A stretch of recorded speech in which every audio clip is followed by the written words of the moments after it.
Welcome one and all. Yeah, it's funny. So I usually get either espresso in the mornings or afternoons. I switch to hot water, so that way I'll microwave water for like 80 to 90 seconds, and it just gives me something warm inside there to just sip on while I work. But obviously, you wouldn't want to drink too much caffeine too late in the day. So good afternoon, folks.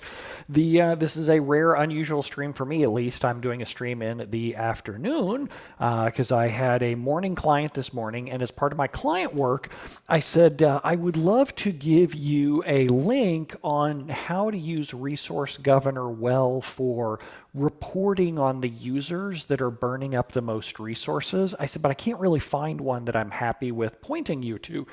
I said, so what that means is that I have to go write my own. And so I'm going to today write a blog post on how you use Botsko. Good to see you again. How you use Resource Governor to classify groups of users and then run reports on who's been using the most resources. Camaro 322 horsepower. Boy, there have been some great bids or great auctions lately on cars and bids that I found really cool. There was a Camaro that went through a few days ago. And TVJL says, it would be good if I could share my views on using Resource Governor on Azure SQL Managed Instance to deal with noisy neighbor problems. Well, so it doesn't help you when you're dealing with other people's hardware, of course. Well, usually the term noisy neighbor means you're referring to someone else's VM on the same hardware, but that's kind of a different thing there. You can't throttle someone else's work on your own hardware. So. Yeah, the 918 Spider is at auction. There's a 918 here in San Diego for sale at San Diego's the Porsche San Diego, and I'm like, oh my God, it's just beautiful. It's in their showroom. It's $1.5 million. Whoa, Malloy, yes, this will stay on Twitch and YouTube as well. This will absolutely stay there. Oh, and I think I'm not. I didn't think to uncheck Facebook. I forgot. I should have been broadcasting this to Facebook as well, or I might be actually on Facebook. I should be. I wanted to be. I'm not sure if I actually remembered to do that. Okay, so you're going to be doing the normal watch me write a blog post, which means I'm going to write the demo, take screenshots as I go, and then put together the blog post. Yeah, Paranoid DBA Resource Governor is an unusual subject. When Resource Governor first came out, it got a really bad rap. And actually, let's go ahead and we'll jump into writing the code and doing the demo, and you'll see why it's got some gotchas around there.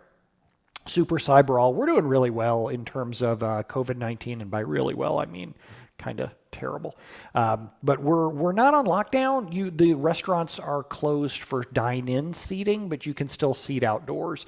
You can seat outdoors, do to-go type stuff. So hotels are open. Conference centers aren't, but it's as closed as it should be. I think it should probably be a little bit more closed at this point, but.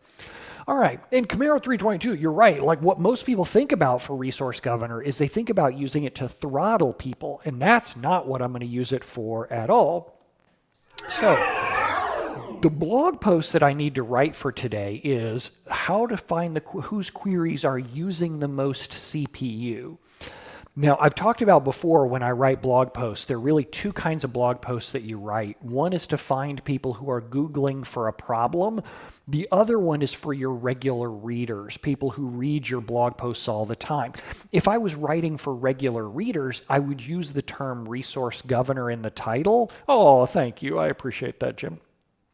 But here, I'm specifically going for Googlers, people who are trying to find out whose queries are using the most CPU, which is what my client and I were talking through about the next thing that he needed to go through and do. So in here, what I'm going to say is, let's go start typing out, and then we'll switch over into SQL Server. So you've got a bunch of users on the same SQL Server, and you want to know who's using the most resources. SQL Server doesn't make this easy. You can query some management views to see which queries or databases have been using the most resources, but you can't intuitively tell which users are. To solve this problem, we're going to use a resource governor. Wait. Come back. And I might be able to, I don't know if I can zoom in Chrome on this one. Oh, I can. Okay, good. Ah, cool. That'll make it even easier for y'all to read as I go through and type. So I'm saying to use this problem or solve this problem, we're going to use resource governor. Wait, come back. When resource governor first came out, it didn't get a lot of adoption. It's an enterprise edition only feature, and its main job is to make queries slower. That's rather unfortunate since I don't have a lot of folks coming to me saying, hey Brent, can you make my queries slower? They don't need to hire me for that. They have their own business intelligence department to take care of that. So now we're going to use just part of resource governor's functionality. So let's list out point out the things that we're going to do inside this demo. One, we're going to create workload pools as if we were going to cap or limit people's CPU power. Create a classifier function so that when they log in, we can put them into different pools. Set limits on each workload pool's CPU, and I'm gonna strike through that part, and then I'm gonna say we're going to use resource governors reporting DMVs to query who's been burning up our processors. So step one, stop doing that. Processors. All right. Step one, configure resource governor. Now, let me save my draft that I got here so far. So now let's go through and do it. So resource governor, in order to configure it, I have to configure pools. I have to configure a classifier function. I'm going to go to our good old friend, Microsoft or SQL Server Books Online, because Lord knows I do not remember off the top of my head all the steps that need to happen.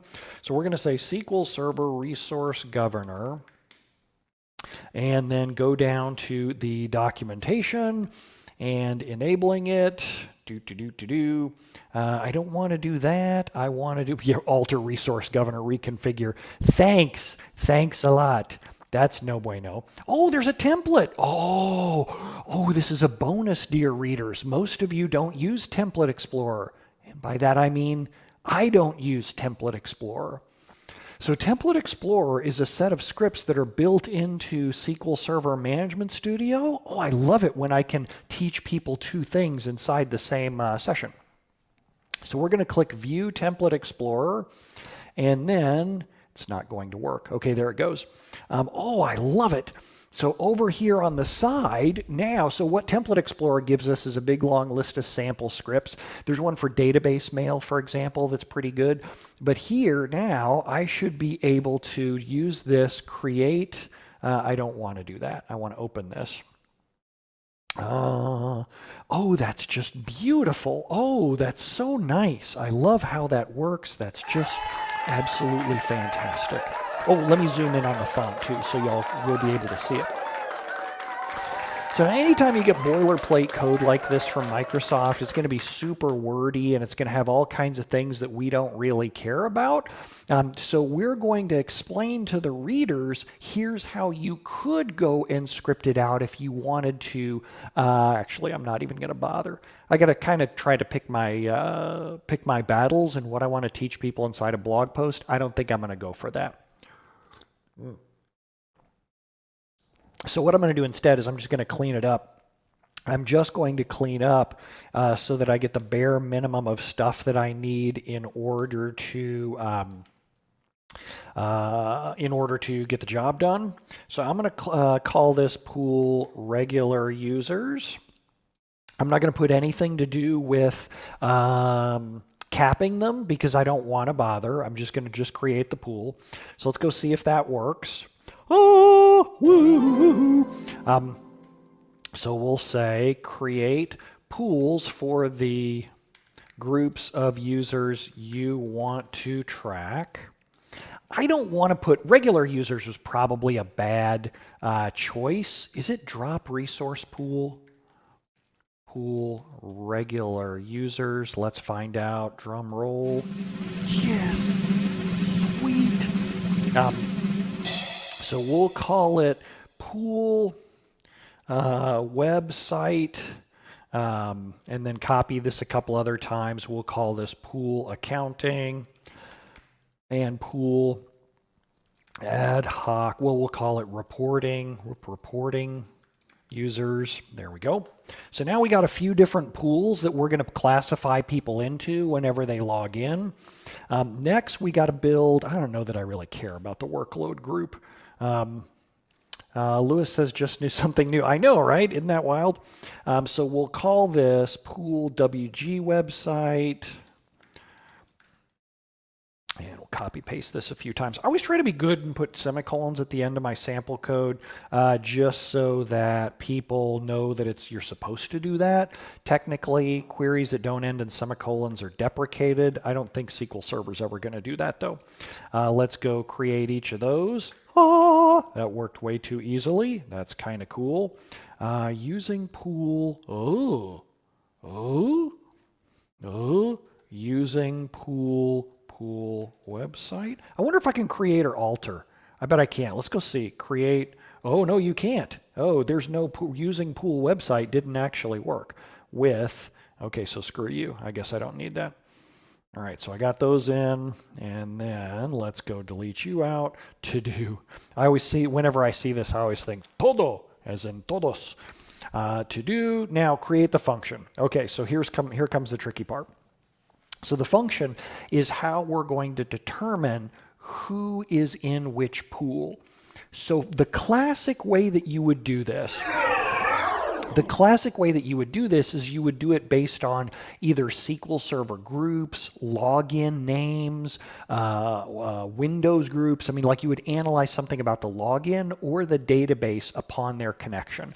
Whenever people connect to SQL Server, this classifier function is going to run, and it's going to put them into different workload groups depending on who they are.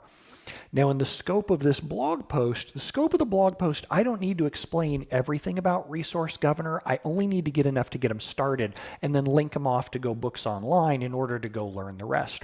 So what I'm going to do for my own cheesy example is I'm going to use SQL logins. I'm going to assume that our application uses SQL logins.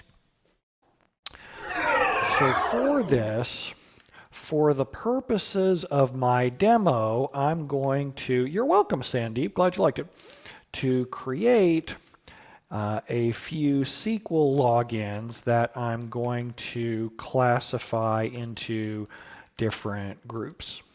You won't need to do this since your server already has logins.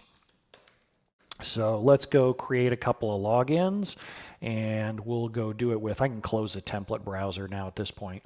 Let's go over into security logins, and we'll go create a new login. We'll call this website app SQL authentication. It's probably not going to be complex enough. Don't enforce, and I'm going to say server roles. What? Look, like you never do this? Sysadmin, and then script. I know, right? Oh, dang it, I put in a password in there that I use all over the place for lots of different accounts. Not for like real securable type stuff, but just for dummy, well, it's already in there, so we might as well just put it out there. So I always think Jimmy Buffett's Margaritaville, so chasing my lost blender and all that kind of thing. So let's do that as, well, you know, if people see it out in the blog post, though, they're going to weird all out. It's like, what's all that all about? We'll call it password, bang, or whatever, tilde. Default database, let's put them in the Stack Overflow database. We'll say Stack Overflow, and then that's probably fine. Yep, okay, so that's cool. We'll go copy that out and move over here. I don't need to use master because I'm still in master, so we'll do that. Let's go with put in another one as accounting app. We'll say accounting app. And then copy, paste. And then what's the other one we need? Reporting users. Whoops, hey, copy. We'll put a space in there. Paste. And so we'll call this, who should our report person name be? Who should we use as our reporting person's name? I always kind of like having a somewhat funny name. Think like the Simpsons names when Bart calls the bar. Who should we use for a funny reporting person's name? Bob, I don't know that Bob's that funny. Golem, IP freely. Yes. Oh, I like it. IP freely. Yes. There we go. Camaro 322 horsepower. You win that one. So he is IP freely. All right. So and now we got to go build our classifier function that puts people into different user groups. So on login, this function will run and put people into different groups based on who they are. So let's say create function. I don't usually like putting function names in there in terms of like function underscore, even though you saw me do like pool underscore. But for doing things like pool underscore and group underscore help when I'm doing blog post demos so people can kind of track which things are being used where. So we'll call this resource governor classifier. Return sysname. If server role admin sysadmin. Woo! Okay, so we probably want one for DBAs too as well. I'm kind of tempted to just do default. We'll leave that.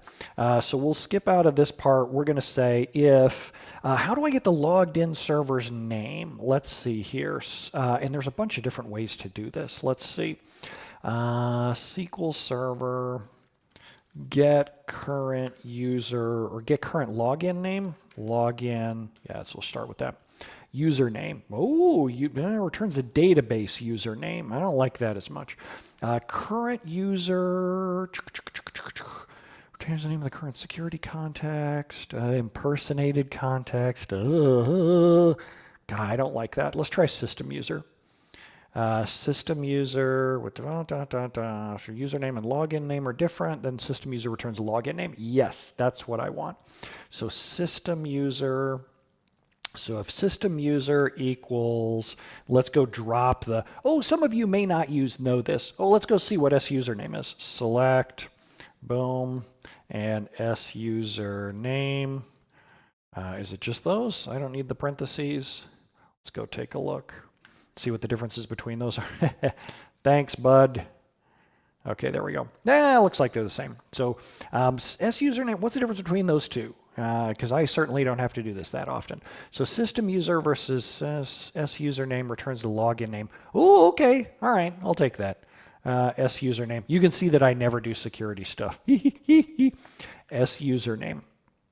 Okay, so copy this out and close this.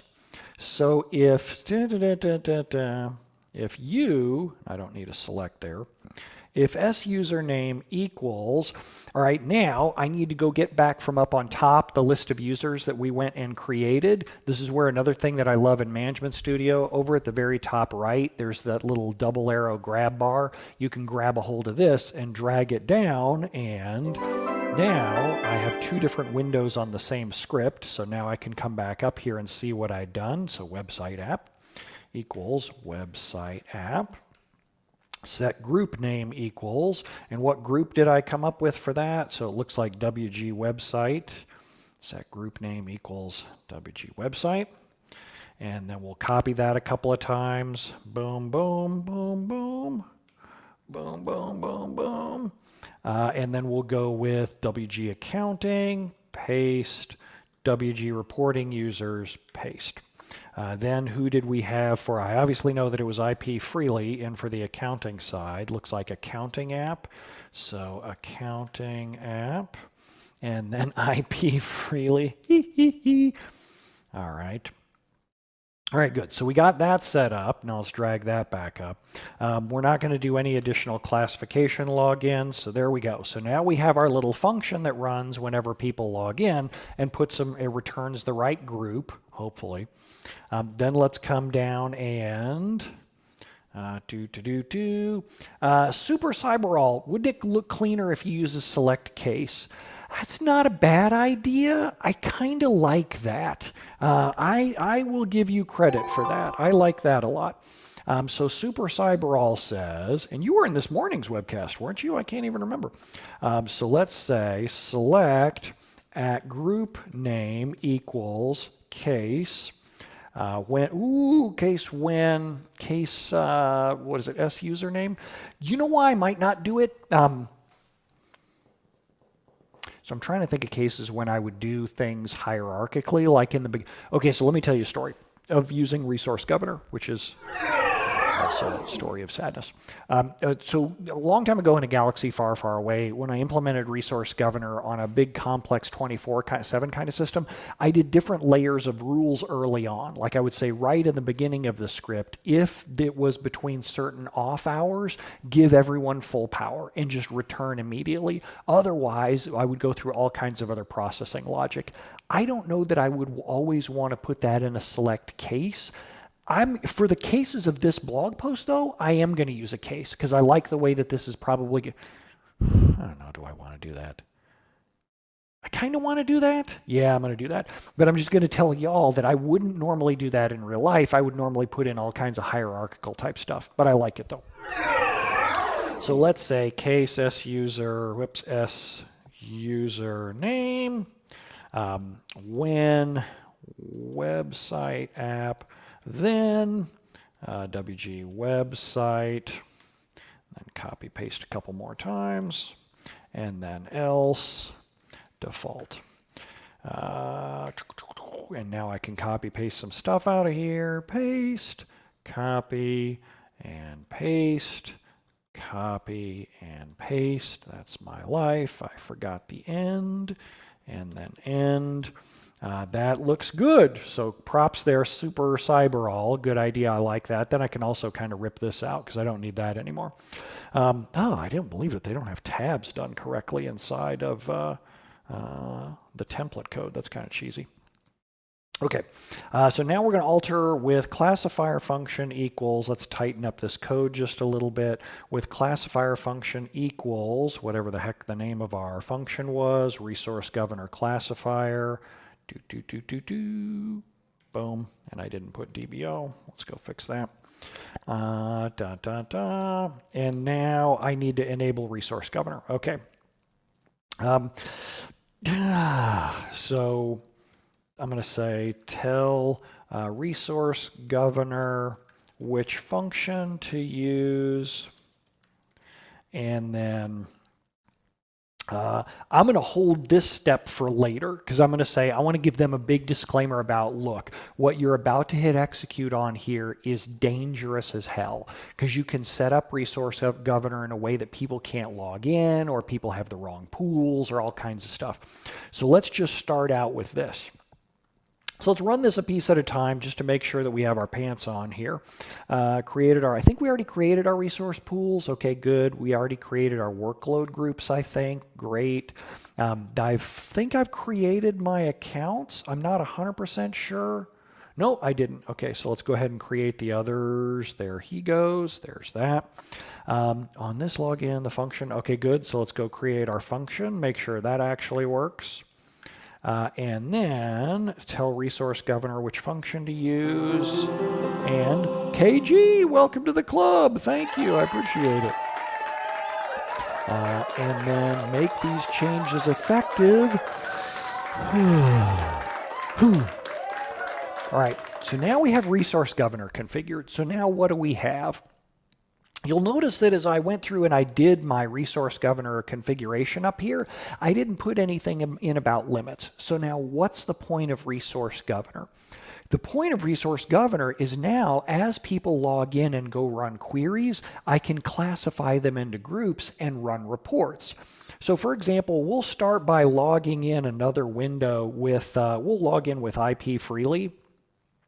So we'll go say IP freely connect, new window, file, change your connection, SQL auth, and IP freely, and I want to say it was password bang,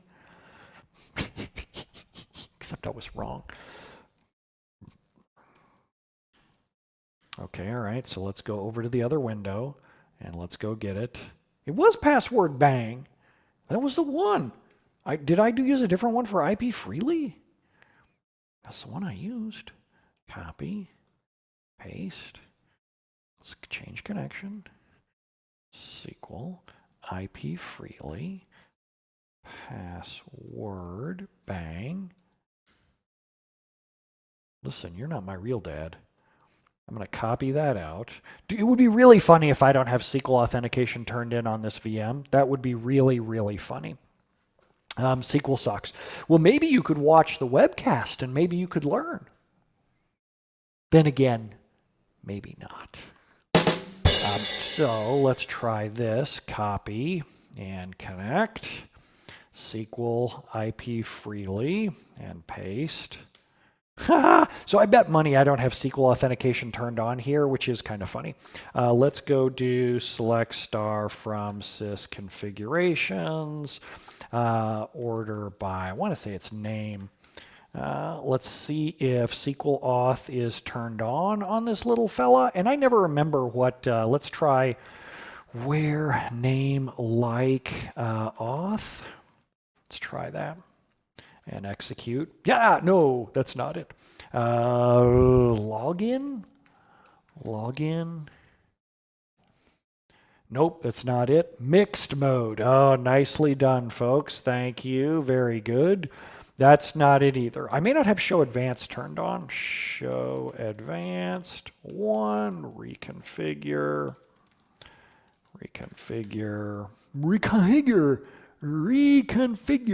How hard is it? Execute. Okay. Oh, so no, it was already set to 1. Oh, I wonder if it's not mode.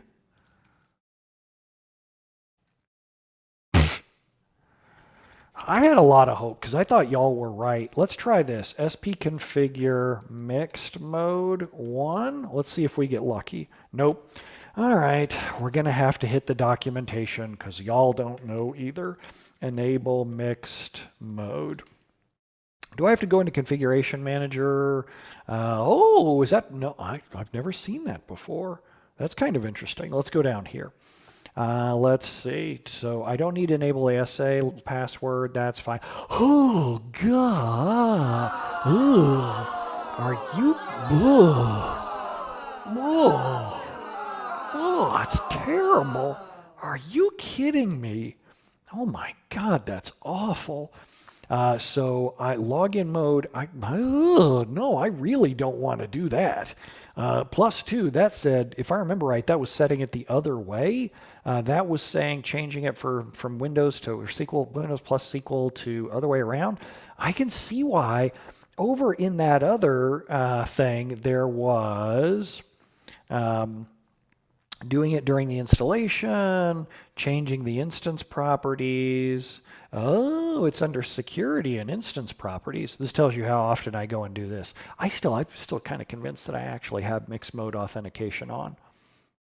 No, I don't. Okay. So SQL Server in a Windows authentication mode. Okay. Won't take effect until the server's restarted. Okay. And no, I'm with you, Camaro. I've never done it outside of the install anyway. Let's restart and then yes. And there that goes. And now that we actually have Windows authentication turned on, okay, so now that's turned on. Now let's go back in and let's go try to connect. Here comes an email notice. You're absolutely right. Yes, that's funny how that works.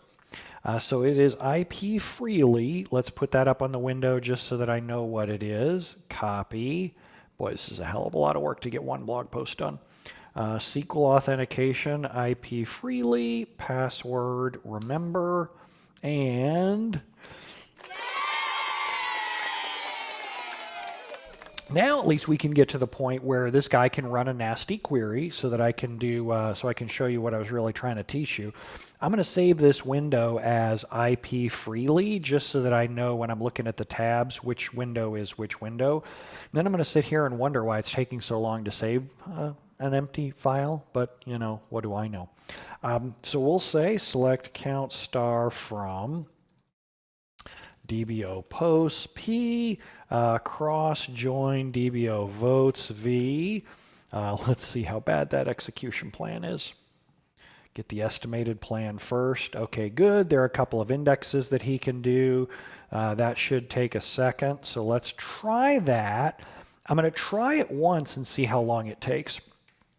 Now, while it's running, I'm going to go over to another window logged in as my regular sysadmin account, and I'm going to say spblitzwho expert mode equals 1. There it goes, not responding. So what do we get now that we have Resource Governor turned on? One of the things that we get is that when I run diagnostic queries like spblitzwho to go find out who's doing things inside of the SQL server, tools like this can examine the DMVs, and one of the columns that we return from you out of spblitzwho, now normally the server shouldn't be this absolutely hosed. I'm kind of surprised that it's reacting that badly. Sure, it's a terrible cross join, but it shouldn't be quite this screwed. One of the columns that we return for you is, oh, gotta love that nice 100% CPU. That's fantastic. The memory hadn't been allocated yet. It was still rising up in terms of amount of memory that it was using. All right, good. So now that's done, but I'm surprised it's taken that long. Just spblitzwho has now been running for almost a minute and had just to tell us what's going on. I don't think by default Atom Mechanics spwho is active shows, it finished, because of course that's the way the world works. Okay, so here we go. Now we have, that's why it's taking a while. I forgot about that. So now we have a couple of different queries running. If I scroll across and look at this, you see who the login names are?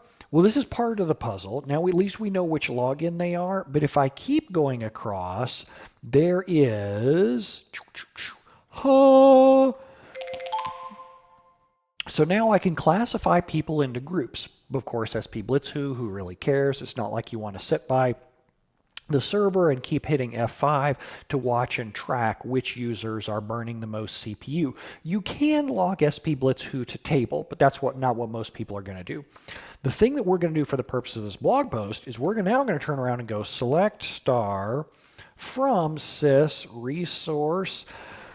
Now, I need to stop and, of course, give you a little disclaimer. One of the reasons that I enjoy doing the live streaming is I want to be completely transparent with you, dear reader, about what I know and what I don't know.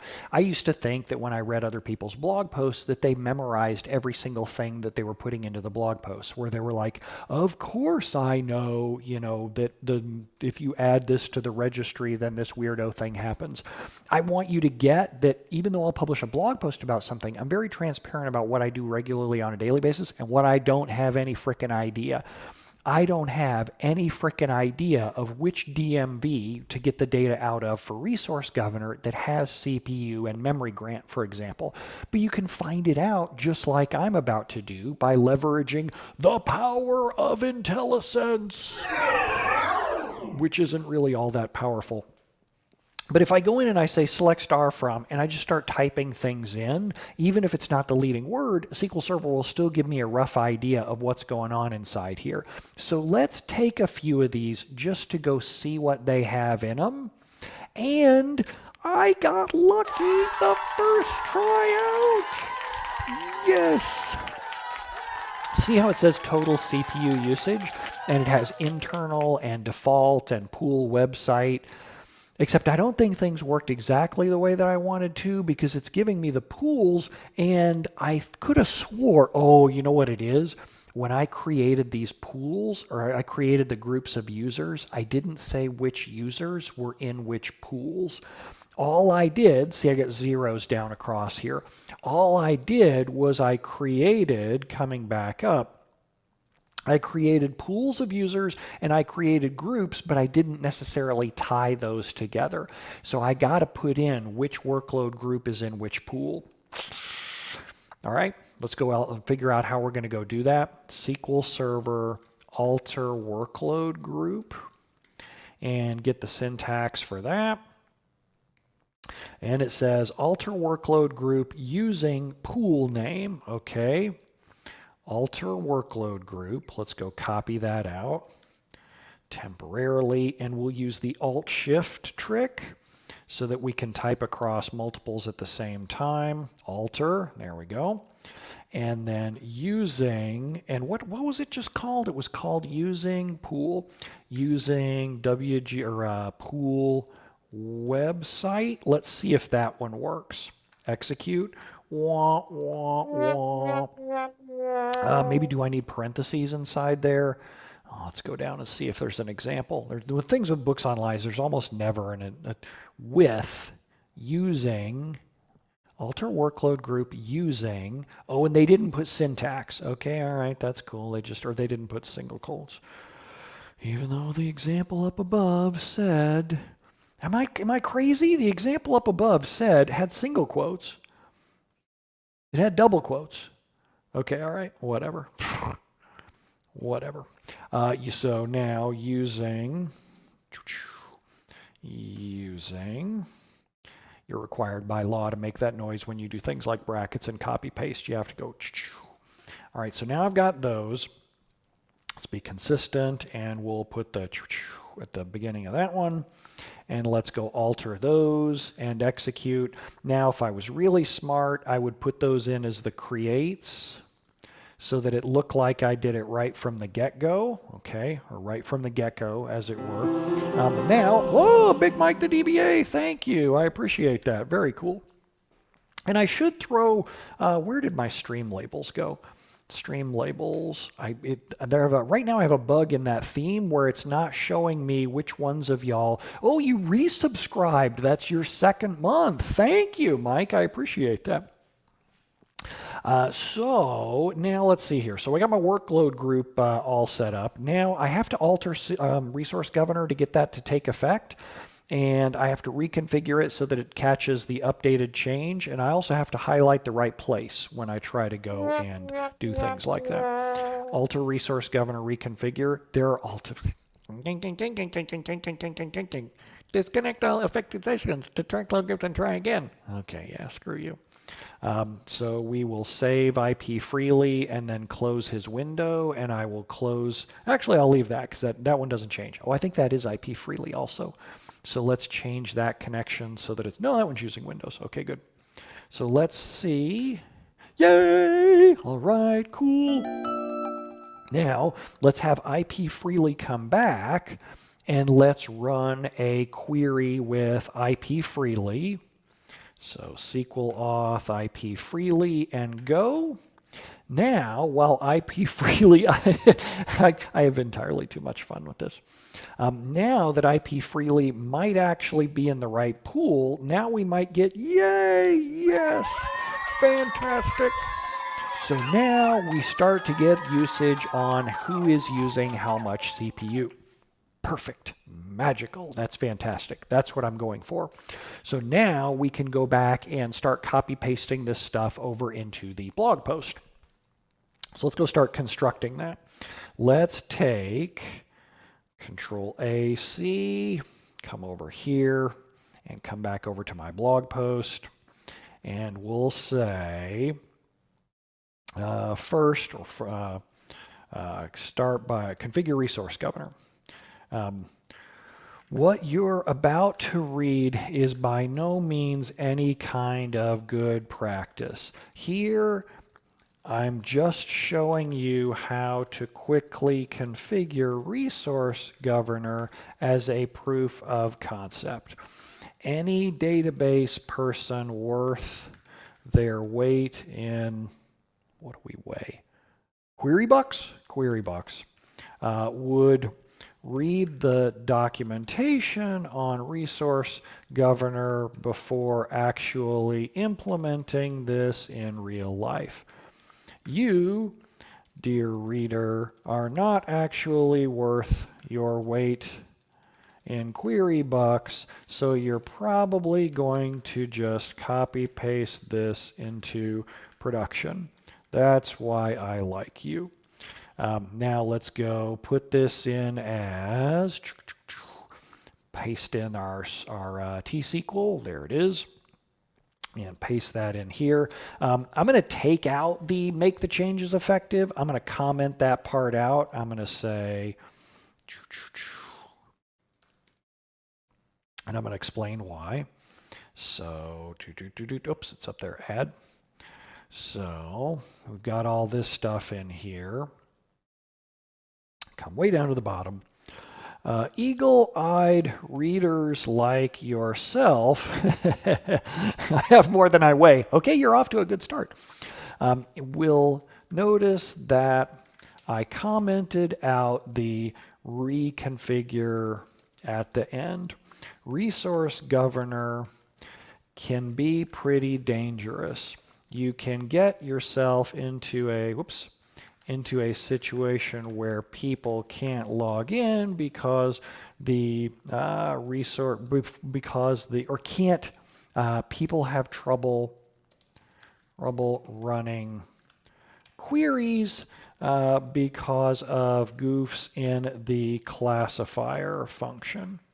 Only run that final reconfigure in a dev environment first and make sure you're getting the results you're aiming for.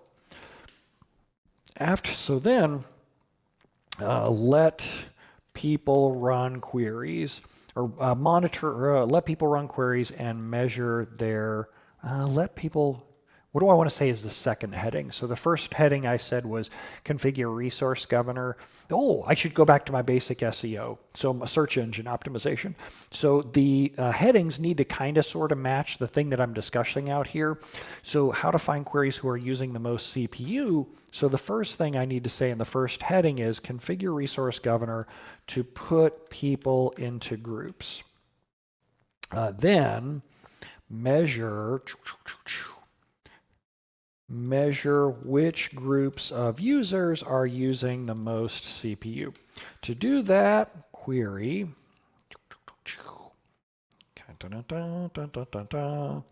To do that, check out the DMV. It's not like I remember what the name is. Copy.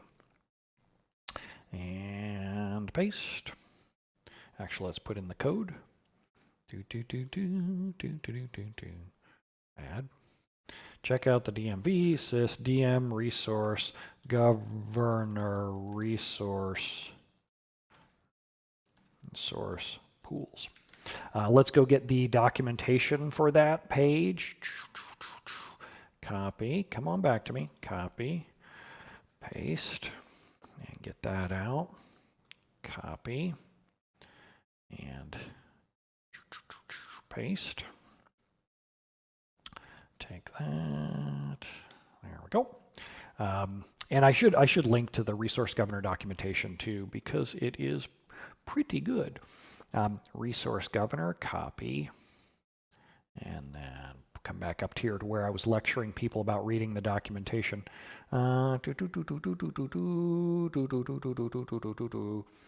Read the resource governor documentation. Boom. And resource governor documentation, paste. Okay. And scroll down to the bottom. Now let's give them a screenshot of what the end result is. For the love of God, I got all kinds of stuff in there. The result shows you how much CPU each group has consumed. Let's get a screenshot of that. Let's go run IP Freely's query a few times just to arithmetic expression overflowed. Oh, that's excellent. We'll say count big. That should do it. And then go 10. Let's go let that run for a second. So the payoff for this, the payoff for this for the client that I was talking to this week was before you go using Resource Governor to actually cap people, go find out what their regular usage looks like. Go find out how often they're running queries. Because very often we go in prejudiced thinking that some users are just absolutely killing the server. And what we often find out is the real consumers are something we weren't even expecting. So as part of my advice, I need to say inside here, as part of my advice, go first implement it, doing your best guess as how you're going to shape or shake out the groups. But when you find one group that's consuming way more resources than you thought they should, start breaking out that classifier into smaller and smaller groups. So that, for example, let's say you go in and run this and it turns out that the BI department is using 90% of the server. We don't just want to go to the BI department's manager and, go, you suck at writing queries. What you want to do is start breaking it out by person or by application so that then you can go in and have a better discussion about, hey, it turns out that Janice on the team is consuming 80% of the server's resources. Can we get her to a training class, or can I sit with her and work on the queries that we're writing? Because also sometimes the person who's using all the resources is you. So coming back over here, now that IP Freely's queries have run a few times, we'll have a little bit better of a screenshot. So let's go get the screenshot here and then grab our snipping tool and go grab a little screenshot there. That's pretty good actually. So there, and we'll save this as sysdm, or which users are burning the most CPU. Put this just on our desktop there and save it. And then go pop that into the blog post. Upload. I have an animated GIF of Big Ed. I don't know if any of you watch Big Ed on Before the 90 Days or 90 Day Fiancé. Am I the only one who watches 90 Day Fiancé? Just to be clear, I didn't get started watching that. My wife got me into that. But now that I've seen it a few times, I've seen it quite a few times.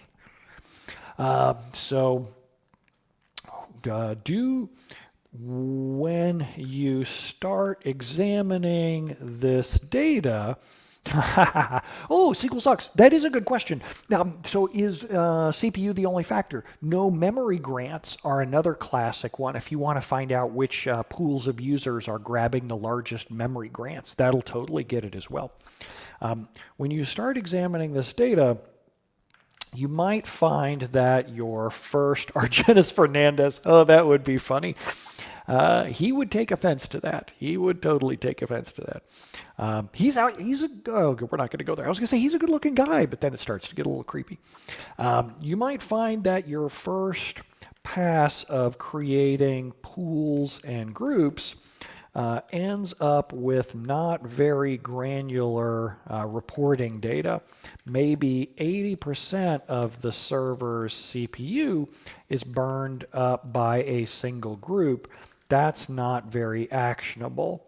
From there, you want to continue creating smaller and smaller groups until you can figure out exactly who or what in the team, or who or what is burning up, who or what application is burning up the most CPU power. Okay, that really is everything. So gotchas with this. I don't know if this data persists on restarts. I don't think it does. I don't think it persists beyond restarts. So let's go do a quick check just to go see. Let's go restart it. And so we'll come over here and then restart the SQL Server instance. And yes, and yes. Give that a second to go.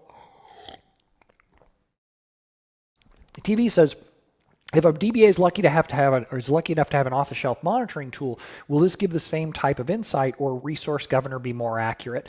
You know what I find over and over again with people with monitoring tools? They don't know how the hell to use them. It's really weird how it works. Like over and over again, I'll say to people, okay, so, you've got a monitoring tool. Show me how it works. Show me how you would find out the answer to which users are burning the most CPU. And then they go in and run it, and they kind of fumble around in the dark. And after a while, they're like, oh, yeah, it's kind of foreign to me. It's like the back seat of a car in high school. And a lot of times those tools aren't nearly as accurate as the stuff that's built into SQL Server because they're either only sampling the plan cache from time to time. They'll miss things with recompile on them, all kinds of things like that.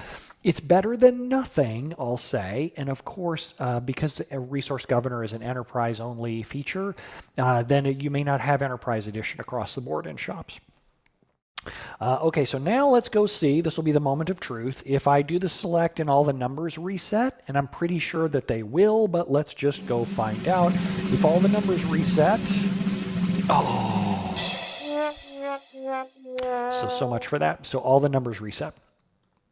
So this DMV's contents reset after or reset when the SQL Server service restarts. SQL Server service restarts. You're going to be tempted to hoard this data by logging it every day into a table, and I think that's a bad idea.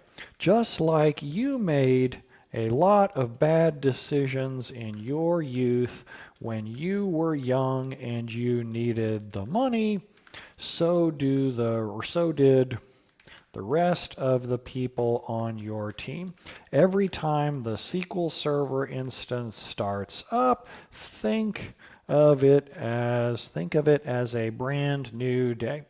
The folks writing terrible queries may have learned the lessons, learned the errors of their ways, and turned over a fresh new leaf, read themselves an Itzik Ben-Gon book, and only written magically performant queries since then. I love that performant isn't shown as a word in the dictionary. That's great. Magically well-tuned queries since then. Probably not. So then at least they've learned their lesson. Okay, it's more like getting away with murder. That's true. Okay, so let's set a featured image. And I'm tempted to use Big Ed as a featured image just because that's amusing. And there we go. So that will go out next week, and I will hit schedule on that little fella and call it a day. So, I should give a quick shout out to this week's sponsor. So this week's stream is brought to you by Quest. Quest brought out a new free fundamental guide to SQL query optimization. You can go download that over at brentozar.com/go/optimization, where you can learn how to tune queries just like I do, in reality, probably much better than I do. Fraud says, does resource governor cause any detrimental overhead? The one piece of advice that I would give is don't try to do any kind of heavy lifting inside the classifier function. Every now and then I see people think, I'm going to go try to query against 3 different tables because I'm going to drive which users live in which groups by querying a table. And I'm like, no. Don't add any concurrency to the system. Just examine things like the login name or the database name, stuff like that. Okay, I think that's good. I think that's everything that I wanted to cover today, so knocked out that little blog post. Normally, I don't normally stream in the afternoons, but it's just one of those where I was like, I really need to write this blog post for a client to go get this out, to give him that exact same technique. The next thing that people are probably going to ask is, Brent, do you use Resource Governor for anything else? It's extremely rare, like maybe once or twice a year, that I will even consider the usage of Resource Governor. I don't think in the last 3 years I've actually needed to implement Resource Governor to cap anything, and if I have, it's only been once or twice. Super Cyberall says, time for you to go to bed. This was actually after a nap. I took a nap from about 12 to 1:30, I think. Maybe 12:30 to 1:30, somewhere in there. I usually go down for a nap around 12 to 1. That's old Grandpa Ozar here. But now that it's 4 o'clock, the thing that I need to go do is I need to go watch Gordon Ramsay's Uncharted episode from last night. Uncharted last night, I forget what city he went to. Oh, Norway. He goes off to Norway. We're really looking forward to that one because I wanted to make it to Norway, Finland, Sweden, all that this year. I really like that part of the world. It's just absolutely gorgeous. So hopefully y'all learned something, or if not, at least hopefully you had a good time. Always good to see y'all. Super Cyberall, my dog passed away like 2 years ago.